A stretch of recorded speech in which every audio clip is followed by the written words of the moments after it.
Assalamualaikum warahmatullahi wabarakatuh.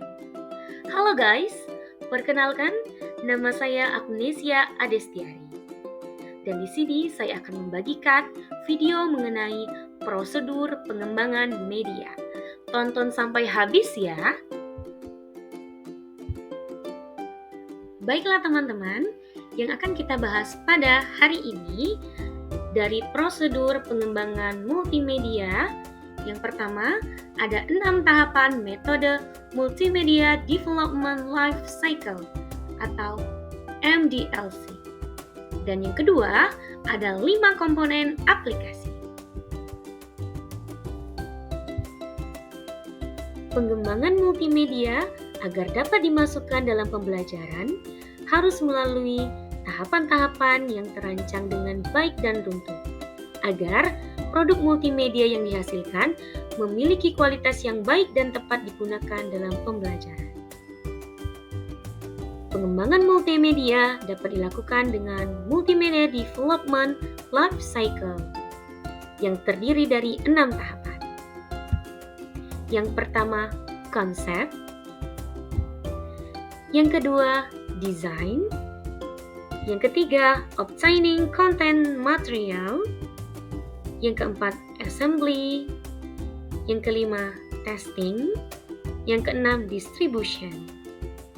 Yang pertama, konsep.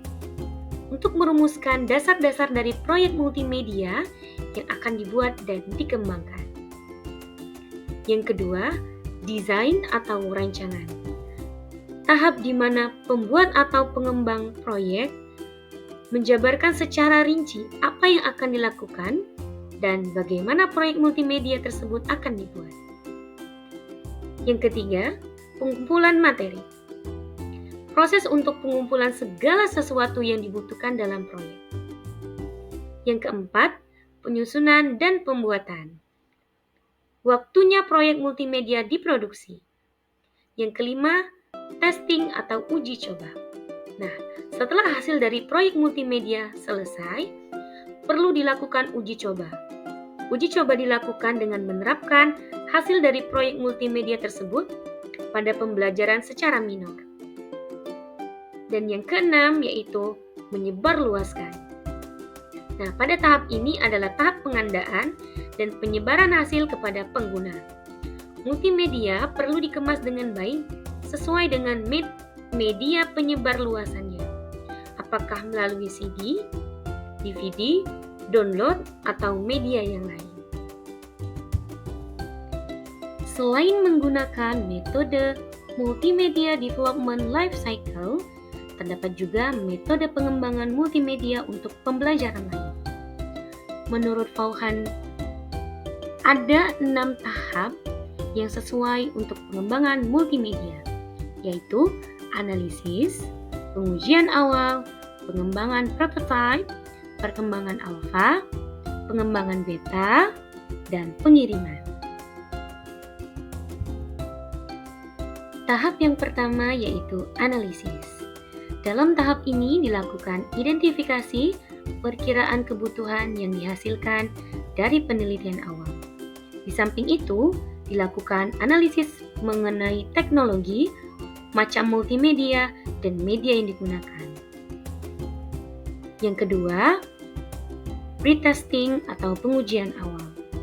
Dalam tahap ini, diidentifikasi kebutuhan skill untuk mengembangkan model, membuat outline konten, serta membuat prototipe pada kertas.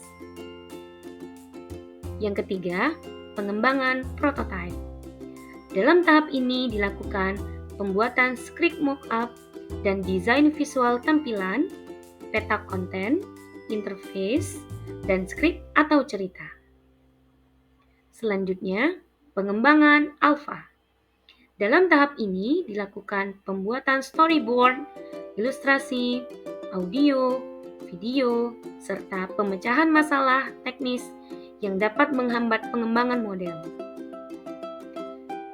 Kemudian, beta development.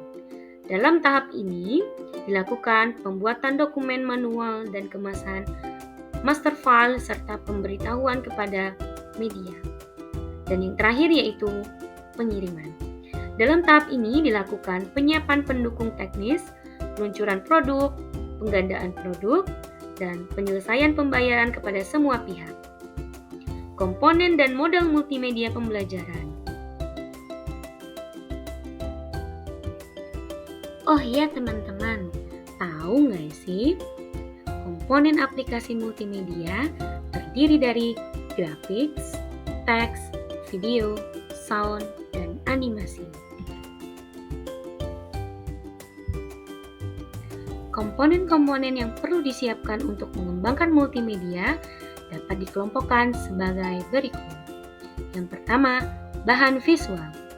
Dan yang kedua, bahan audio. Dan yang ketiga, permainan dan simulasi.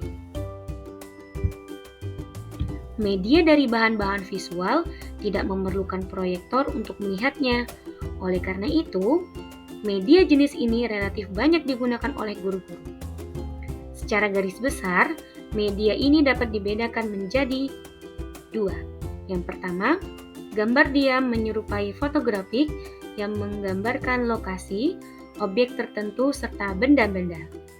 Yang kedua, bahan-bahan grafis adalah bahan-bahan non-fotografik dan bersifat dua dimensi yang dirancang untuk mengkomunikasikan suatu pesan kepada siswa. Selanjutnya, yang akan kita bahas mengenai 5 komponen yang membentuk hubungan yang sangat erat menuju satu tujuan, yaitu memecahkan masalah belajar dan optimalisasi pembelajaran. Teknologi pembelajaran terdiri dari 5 domain. Yang pertama, desain, meliputi desain sistem pembelajaran, desain pesan, strategi pembelajaran, dan analisis karakteristik siswa.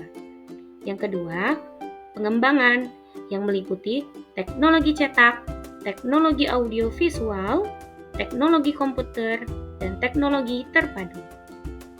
Yang ketiga, pemanfaatan meliputi pemanfaatan media, difusi, inovasi, implementasi, institusionalisasi, kebijakan, dan regulasi.